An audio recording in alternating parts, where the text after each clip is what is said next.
నమస్తే madam. Okay, చెప్పండి. ఆహార నియమాలు కూడా క్లియర్ గా చెప్పినట్టు అనిపించింది మేడం. తర్వాత ఏకాంతం అవసరమా ఇవన్నీ ప్రాక్టీస్ చేయడానికి అని కూడా పర్టికులర్ గా అడిగితే ఏకాంతం అనేది అవసరం లేదు. మనము సమాజంలో ఉంటూ కూడా మనం దాన్ని అలవర్చుకోవాలా. అంటే మనము కృష్ణమూర్తి గారి స్పీచెస్ లో విన్నాం కదా మేడం. ఎరుకతో అంటే మనము ఎస్కేప్ అవ్వడం కాదు, ఎస్కేప్ అవ్వకుండా అబ్జర్వ్ చేస్తూ మనం అక్కడ ఉండాలి. ఒక సిచ్యుయేషన్ ఫేస్ చేయడం నేర్చుకోవాలి అనేది అది ఇక్కడ క్లియర్ గా చెప్పినట్టు అనిపించింది మేడం. అంటే ఏకాంతం అనేది అవసరం లేదు. ఎక్కడున్నా మీరు ఉన్న స్థితిలో, నువ్వు ఎక్కడైతే ఉన్నావో అక్కడ ఉన్న స్థితిలో అవన్నీ నువ్వు అలవర్చుకోవాలని చెప్పినట్టు అనిపించింది మేడం. అంటే తర్వాత గురువు ఏకాంతంలో యొక్క అయినా ఆవశ్యకత మనసు నిశ్చలత లేకపోతే ఆ ఏకాంతం అని ఎక్కడికో వెళ్ళిపోయినా మనసు మనతోటే వస్తుంది కదా. మన కోరికలు, మన ఇష్టాలు, మన వాసనలు, మన మోహాలు మనతోటే వస్తాయి. ఎక్కడికి వెళ్ళిపోయినా అవి తప్పు. ఉన్నది తాత్కాలికమే, కొద్దిపాటి రిలాక్స్ అనిపిస్తుంది కానీ మళ్ళీ మామూలు ఇంకా మన మనసు చేసే పని అక్కడెక్కడనే కొద్దిపాటి కూడా మన రాదండి. మనసు ఎప్పుడు మనస్సు మనల్ని మనతోటే ఉంటుంది కదా. ఏమంటారు? అంటిపెట్టుకొని ఉంటుంది కాబట్టి అంతే కదా మేడం. ఆత్మ మనసు శరీరం ఆత్మ ఎట్లనో ఆత్మ మనసు అట్లా రెండు లీనం అయిపోయినట్టే ఉంటుంది. అంటే కానీ అది మనస్సుని ఏంటంటే వదిలేసి ఉండడం మనకి చేత కావట్లేదు గనక అదే మనసు ఇక్కడే నిశ్చలం అయిపోయినప్పుడు ఎక్కడికి వెళ్ళినా ఒకటే. ఇక్కడ ఉన్నా ఒకటే, అక్కడికి వెళ్ళిపోయినా ఒకటే, ఎక్కడైనా ఒకటే. ఇక్కడే అలా కూడా ఉండొచ్చు. అక్కడికి వెళ్ళి మనసు నిశ్చలం అవ్వకపోతే ఇది కూడా వేస్ట్.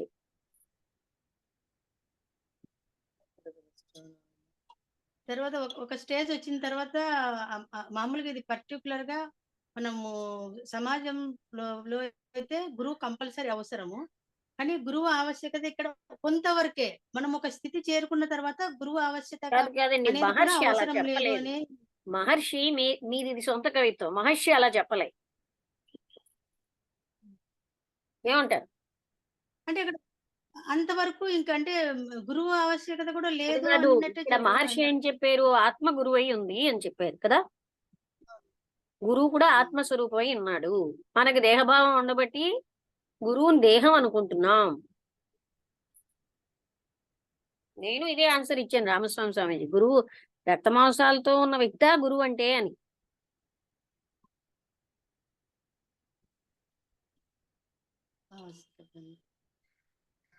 అలాంటప్పుడు మొత్తం మనం లాస్ట్ ఎవరి కోసం మీరు మనం ముందు చెప్తున్నారు? అనుకున్నదే ఎవరి వస్తుంది కోసం? మేడం. అందరూ ఏకత్వం ఒకలా అంతా లేరు మొత్తం కదండి. పరమాత్మ మనం. శారద గారు, మీరు మీకోసం చెప్తున్నారా అందరి కోసం చెప్తున్నారా? అందరూ ఒకే స్టేజ్ లో లేరు. అవునవును మేడం. ఇప్పుడు మేము చెప్పేవన్నీ ఊరికే జస్ట్ విన్నవి చెప్పడమే కానీ అనుభవంతో చెప్పేవి కాదు కదా మహర్షి మేడం అలా ఇవన్నీ. అనలేదండి. ముందు కొన్నాళ్ళు ఉండాలి, తర్వాత అక్కర్లేదు అనలేదు.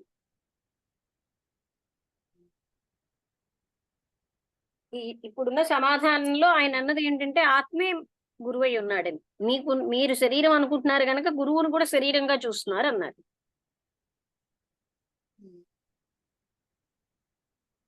ఆత్మ కూడా మన ఆత్మ కూడా పరమాత్మ తత్వమే అనేది ఆత్మ మనకి కొంచెం పరమాత్మ రెండు బోధపడుతుంది. వేరు కావండి. మనం ఎడగొడుతున్నాం గాని. అదే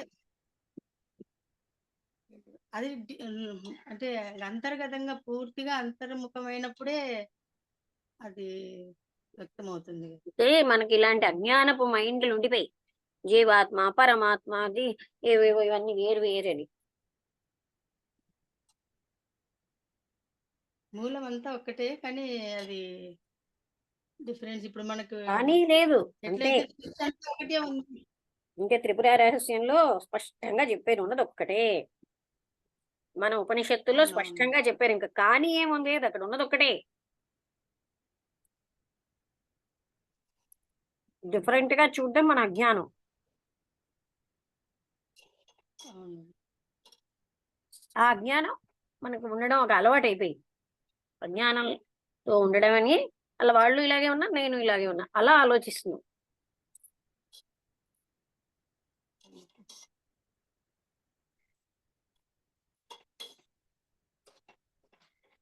అందుకే ఇగ్నోరెన్స్ కారణంగా జగత్తు కనిపిస్తోంది అన్నారు కదా మహర్షి ఒక దగ్గర.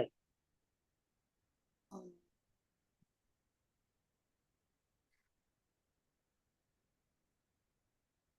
అర్థమైందా ఈ పాయింట్? మన అజ్ఞానం ఆ, కారణంగా జగత్తు కనిపిస్తోంది వేరేగా. అంటే అన్నిటినీ మనం ఆవాహనం చేసుకున్నాం కాబట్టి అన్ని కనిపిస్తాయి మేడం. అన్ని మనలోనే ఉన్నాయి. ఆవాహన లేదనుకుంటే ఏమీ లేదు. అలా కాదు, అలా కాదు. అంటే మనసుతో చేసేవి అన్ని. మనకి భిన్న దృష్టి అనే దాని వల్ల జగత్తు అనేది భిన్నంగా భిన్న భిన్న వస్తువులతో అని. జ్ఞానం ఉన్నప్పుడు ఆ భిన్న భిన్న వస్తువుల్లో ఉన్న ఏకత్వాన్ని చూస్తాం.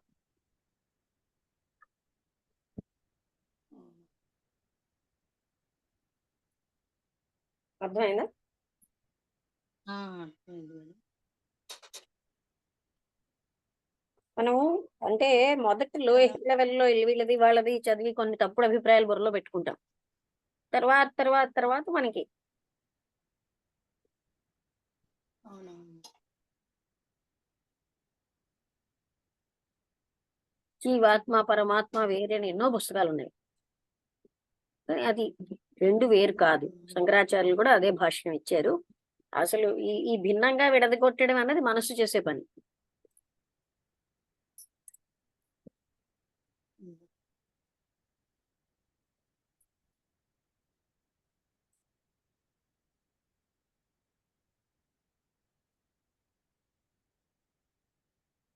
అందుకని మన ఆత్మే మనకి గురువు అన్నమాట.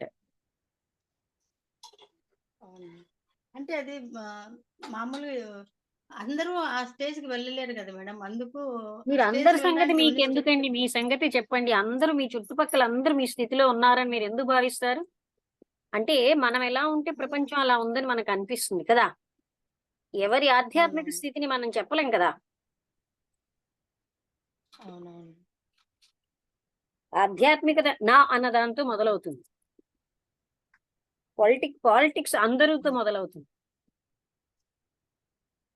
నేను అనే స్థితితో. అవునవును. మీకు అర్థమైందా? అవునవును మేడం. అంటే ప్రతిదీ నేను ఉన్నదంతా అదే కదా మేడం. నేను ఉహు. నా అక్కడ కూడా ఉన్నదంతా పరాత్మ అదే ఆత్మ. నా నేను వేరు. ఎందుకంటే నా స్థితి, నా మనస్థితి నాకు ప్రపంచ మనస్థితిగా కనిపిస్తోంది. ఆ! వినబడిందా? అవునవును. అంతే అంతా నేను ఎలా క్లియర్‌గా ఉంటే చెప్తున్నారు. ఇప్పుడు దుర్యోధనుడికి అందరూ చెడ్డవాళ్ళనే అనిపించింది. అంటే అట్రిబ్యూషన్ ఆ! అన్నమాట. ఆపాదిస్తాం. హ్మ్. అవును.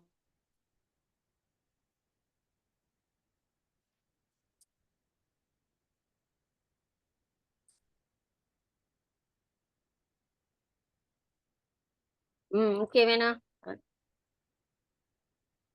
అంటే మనం ఎందుకంటే ముందే అది నేను చేయలేను అని పెట్టేసుకుంటామండి. అక్కడ వాళ్ళు చెప్తూనే ఉన్నారు నీ ఆత్మే నీ గురువు అని. అలా అవును. పెట్టేసుకోవడం వల్ల దానికి ఎన్నెన్నో ఎక్స్‌ప్లనేషన్స్ ఇస్తాం. నిజంగా గురువు ఉందనుకోండి, ఆత్మే గురువు అన్నారా అని మనం ఇంకొంచెం లోపలికెళ్తాం కదా. అవునవును.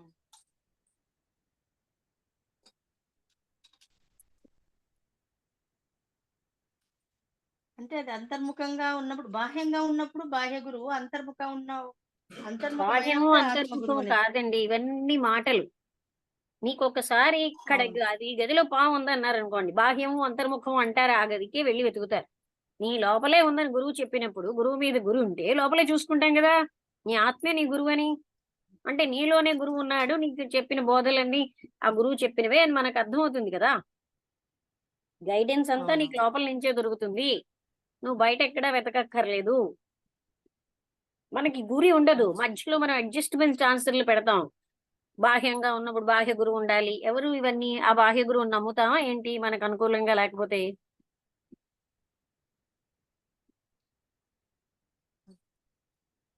ఫస్ట్ వాట్ ఈస్ వాట్ అనేదన్నా తెలియాలి కదా మేడం. అది వాట్ ఈస్ అసలు వాట్ అనేది మనకు ఆత్మ తెలుస్తుందండి. మనం గాని అంటే శ్రద్ధా భక్తితో ఉంటే గైడెన్స్ ఎప్పుడు వస్తుంది అందరికీ లోపల నుంచి. అంటే మనకి శ్రద్ధ తక్కువయిందని మనం అర్థం చేసుకోవాలి. మనం ఏమనుకుంటాం ఇదే పరాకాష్ఠ శ్రద్ధకనుకుంటాం. మీకు అర్థమైందా? అవును. అవునవును. దానివల్ల అందరూ ఒక స్థితిలో ఉండరు. అలా వాళ్ళు మాలాంటి వాళ్ళకి ఈళ్ళు వీళ్ళు ఇవన్నీ మొదలెడతాం. అసలు నిజంగా బాహ్య గురువు అనే గురువు అన్న వాళ్ళని ఎవరు నమ్ముతున్నారండి? ఆ గురువు చెప్పిన బోధన ఎక్కడ పాటిస్తామండి? మరి అతను చెప్తున్నాడు కదా! గురువే ఆత్మ. ఆత్మే గురువయ్యున్నారు. గురువు శరీరం కాదు.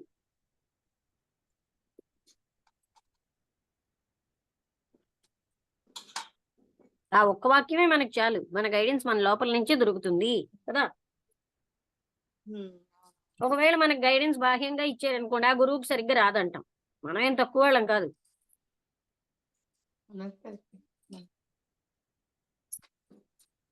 మనకు అనుకూలంగా మనం అనుకున్న చదివిన జ్ఞానం ప్రకారం గురువు చెప్పినంతసేపు ఓకే. దానికి భిన్నంగా చెప్తే గురువుకి ఏమి జ్ఞానం లేదంటాం. మనం అలాగే మాట్లాడుతున్నాం కదా. అవునా?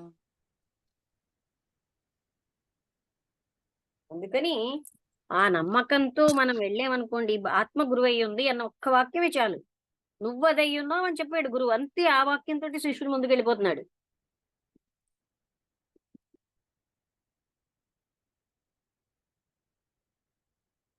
అంతేనా కాదా? రామబుద్ధుడు గారు ఉన్నారా? గురువు చెప్పే సీక్రెట్ ఏంటి? నువ్వు అది అయి ఉన్నావు అని చెప్తాడు, నువ్వు ఆత్మ అయి ఉన్నావు అని. అది ఇప్పుడు ఈయన చెప్తున్నది. అవును మేడం. ఆ గురితో మనం దానికి లోపల వెళ్ళాలి అంతే.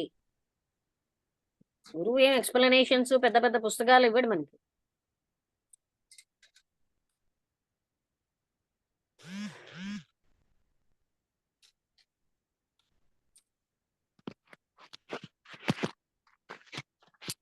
అందుకే మొదటి అర్హతల్లో శ్రద్ధ, సమర్పణ, భక్తి ఇవన్నీ అవసరం అన్నమాట. అక్కడ విమర్శించడం కానీ, ఇలాంటి బోధ నాకు చాలదు, నా బోధ నువ్వు ఇలా చెప్పు, ఇవన్నీ మనం మాట్లాడకూడదు. మనం గురువులు అయిపోయాం కదా.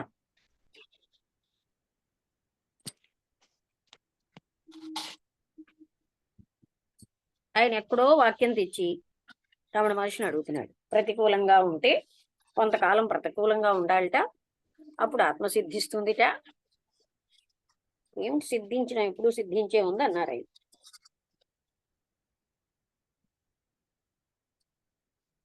ఆత్మ ఎప్పుడు సిద్ధించబడే ఉంది, అది ఎప్పుడో సిద్ధించేది కాదు అని ఆ వాక్యమే చాలు చెప్పిన దాంట్లో. మనమేమనుకుంటాం, ఆ గురువుకి అర్థం కావట్లేదు మనం చెప్పేది, మనకు అర్థం కావట్లేదని ఆలోచించాం. అతగాడికి అర్థం కాలేదు, ఆయన ఆల్రెడీ చెప్పాడు ఆత్మ సిద్ధించే ఉంది కదా అని.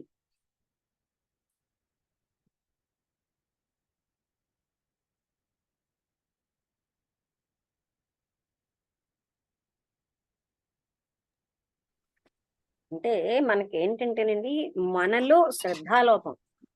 దాని వల్లే, అంటే అదే గాని ఒక్క పదం ఒక అక్షరంతో అందరూ తరిస్తున్నారు కదా శ్రద్ధ వల్ల.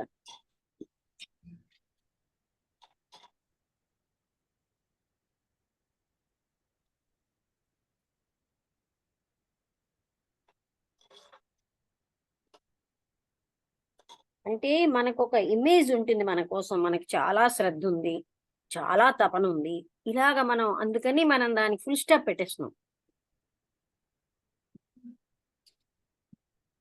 మన తపన చాలినంత లేదంటే మనం అహం దెబ్బతింటాం. మన శ్రద్ధ చాలినంత లేదు. ఓ మడి కట్టుకుని పూజలు చేసే శ్రద్ధ ఇక్కడ చాలదు కదా.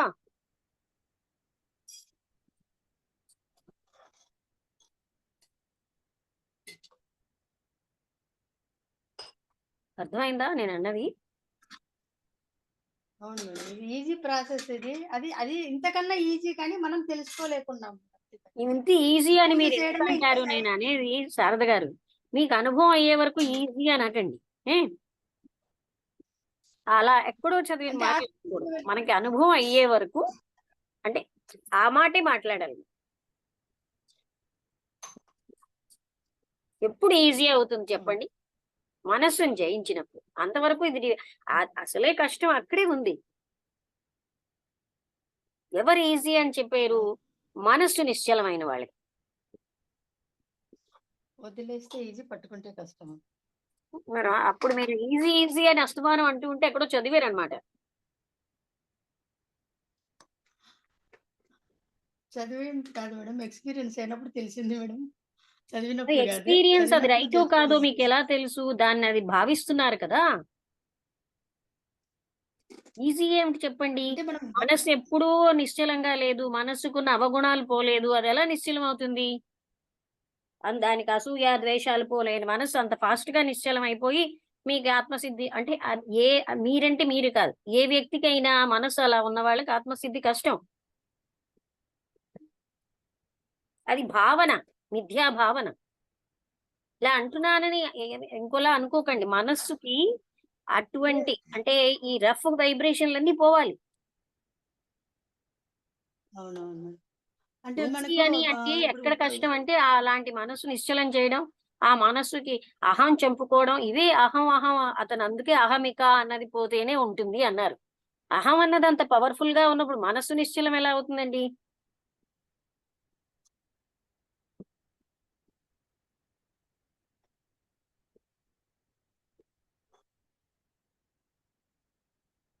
ఇది మనం అంటే నమ్రతగా చూసుకోవాలి మనలో మనకి. మనకి ఇంకొకరు చూపిస్తే నచ్చదు గనక మనకి మనంగా చూసుకోవాలి.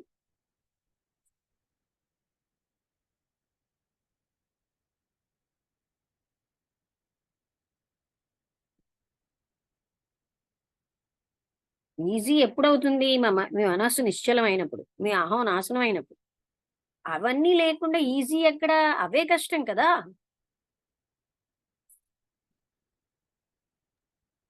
అవును. మనుషులు కష్టం అన్నది అక్కడే కదా! మనస్సు నిశ్చలం చేసుకోవడం, అహం లేకుండా ఉండడమే కదా! అప్పుడు ఈజీ ఉంటది. ఎప్పుడు ఉన్నదే అక్కడ.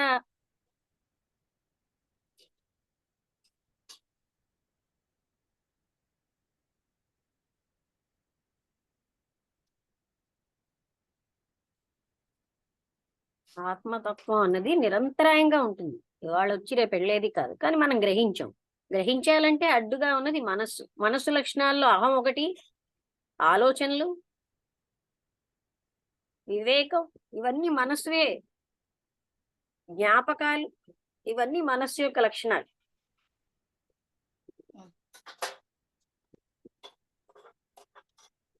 అందుకే కృష్ణమూర్తి గారు బేసింగ్ ఆన్ మెమొరీస్ మనం ఆలోచిస్తున్నాం. మన ఆలోచన మనం ఎప్పుడు భాషలో ఉంటున్నాం అని అంత ఇంకా సూక్ష్మంగా చెప్పారనమాట. ఎందుకంటే ఆ ప్రెసెంట్ ఆ పాస్ట్ లో ఉన్నామని ఎరుక తెలిస్తే ఆటోమేటిక్ గా వదులుతాం.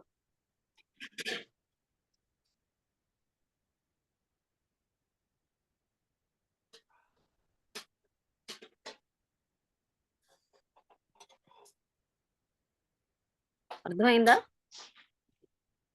అర్థమైంది మేడం. అందుకని మనస్సు మనకి మోసం చేస్తుంది. ఇదే ఆత్మసాక్షాత్కారం అని చాలా సార్లు. అది ఊహించిన దాన్నే అదే అది ఈవెన్ ఎవరు చాలా మంది చెప్తారండి, మనస్సు ఏమో ఇదిగో ఇదే అని ఆత్మను కూడా ఊహించేస్తుంది.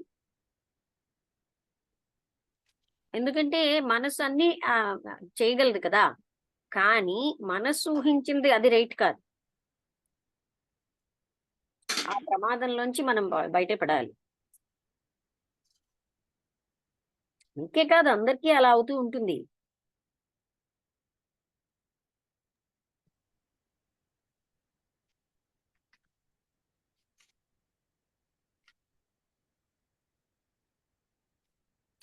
నేను రాంబుధుడి గారు ఏమైనా మాట్లాడతారా?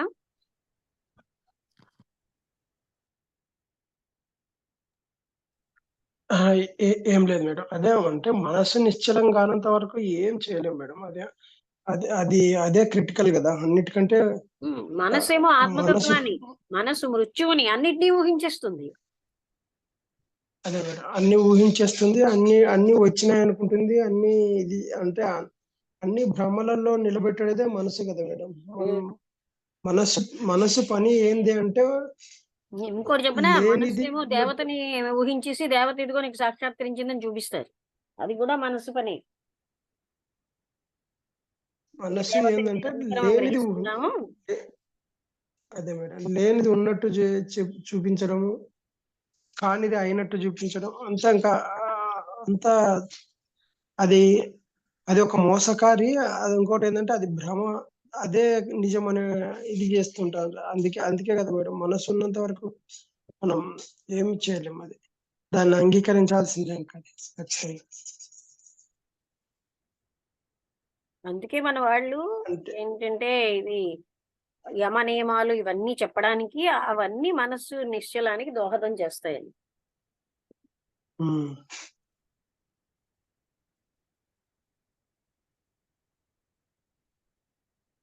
దాన్ని మనసును కంట్రోల్ చేయాలంటే కంపల్సరీ ఒక శిక్షణ అంటే ఒక టైప్ ఆఫ్ మెథడ్స్ ఇది చేస్తేనే అవుతుంది కదా మేడం. మామూలుగా అయితే అంటే ఉన్నట్టుండి methods దాన్ని కాదు. దాన్ని అంటే ఇంద్రియాల ఉమ్, మీద మనం ఇప్పుడు వాటి వెనక పరిగెడుతుంటే మనసు నిశ్చలం అవ్వదు. మనసు చెప్పే వాటి వెనకాల ఉమ్, పరిగెడుతూ ఉంటే మనసు నిశ్చలం అవ్వదు కదా. అది అందుకని యమం అవును నియమం అంటే అవే కదా. అంటే అలా అని శిక్షణ అవును వల్ల కూడా జరగదంటారు. అది కరెక్టే కదా. దానికి డిసిప్లిన్ వల్ల ఎప్పుడూ అవ్వదు. మనస్సుని అవగాహన ఉమ్, చేసుకుని అవన్నీ అవగాహన చేసుకుంటూ ఉంటేనే నిశ్చలం అవుతుంది. అందుకే మన శాస్త్రాల్లో ఉమ్, నిగ్రహం బలవంతంగా కంట్రోల్ చేయి ఇవన్నీ సక్సెస్ అవ్వట్లేదు మనం ఎన్నేళ్ళైనా. ఉమ్. ఆ బలవంతంలోనే ఆగిపోతున్నాం. ఫైటింగ్ అన్నమాట. ధ్యానం అంటే ఏంటి? మనసు వెళ్ళిపోతూ ఉంటుంది. మనం లాగుతూ ఉంటాం. ఈ ఫైటింగే ధ్యానం అంటాం.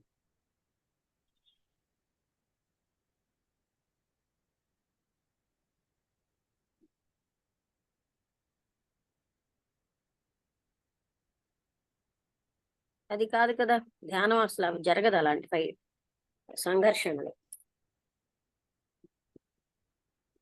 ఓకే అండి. అయితే ముగించేద్దామా? ఇంకేమైనా డౌట్స్?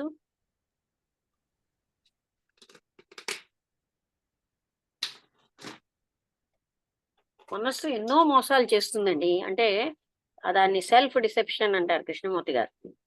అందరూ ఆత్మవంచన. మనకి ఇగో ఇది ఇది అని అలాంటివన్నీ మనం జాగరూకంగా అబ్జర్వ్ చేయాలి.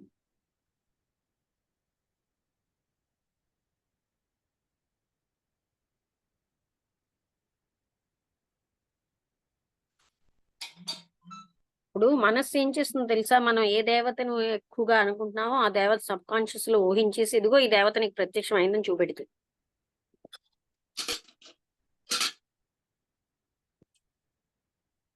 చాలా మనస్సు అతి సూక్ష్మం, అతి పవర్ఫుల్ అన్నమాట.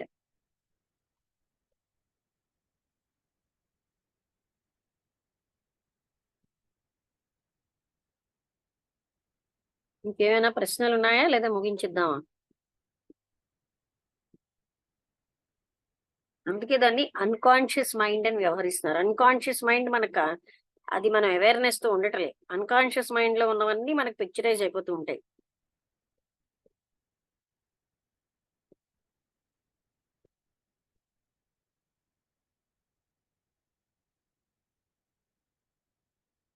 కాదా? మీకు అర్థమవుతుందా? అవును మేడం. అర్థమవుతుంది మేడం. మనం ఏం చేస్తాం? దానికి ఇగో కలుపుతాం. అదిగోటి నాకు ఈ దేవత ప్రత్యక్షం అయిపోయింది. వీళ్ళకి ఎన్నిసార్లు దేవత ప్రత్యక్షమైన వాళ్ళ అహం పోదు, వాళ్ళ ప్రేమ పెరగదు, కారుణ్యం పెరగదు. దేవత మాత్రం వచ్చి వాళ్ళ దగ్గర కూర్చుంటుంది. మీకు అర్థమైందా? ఇలా అదే రామస్వామి స్వామికి చెప్పాను కదా. ఒక ఆయన వచ్చినప్పుడు, ఏమయ్యా నువ్వు అంత సాధన చేస్తున్నావు అంటున్నావు, ఇన్ని గంటలు పూజ, ఇన్ని గంటలు ధ్యానం, నీ అహం పోయిందా చెప్పు? నీకు కారుణ్యం పెరిగిందా? నేను పోయి ప్రేమ పెరిగిందా? అప్పుడు చెప్పవయ్యా నీ సాధన అన్నారు. ఒక జ్ఞాని దగ్గరికి వెళ్తే ఇలాగే మాట్లాడతారు.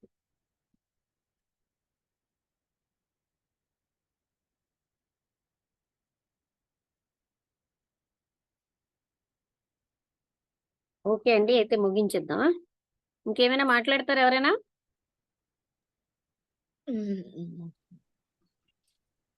భార్గవి గారు, అంటే మాకేమైనా ఇలాగేనా అని అంటే అది మనం ఎరుకగా ఉండాలి. అందుకే అవేర్నెస్ అన్నారు. అది మనసు డ్రామావా కాదా అని ఎరుక ఉండాలి మనకి. మనతో భగవంతుడు 10 సార్లు కనిపించినా మన అహం పోలే. ఇంకా ఏమీ మనలో మార్పు రాలే. అయితే ఆ భగవంతుడి ఫోటో చూస్తేనేంటి, భగవంతుడు మనం చూసిన ఒకటే కదా.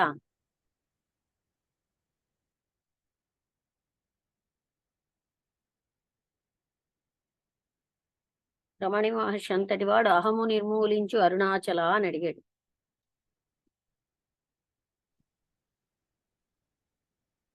ఓకే. అయితే అందరికీ నమస్కారం అండి.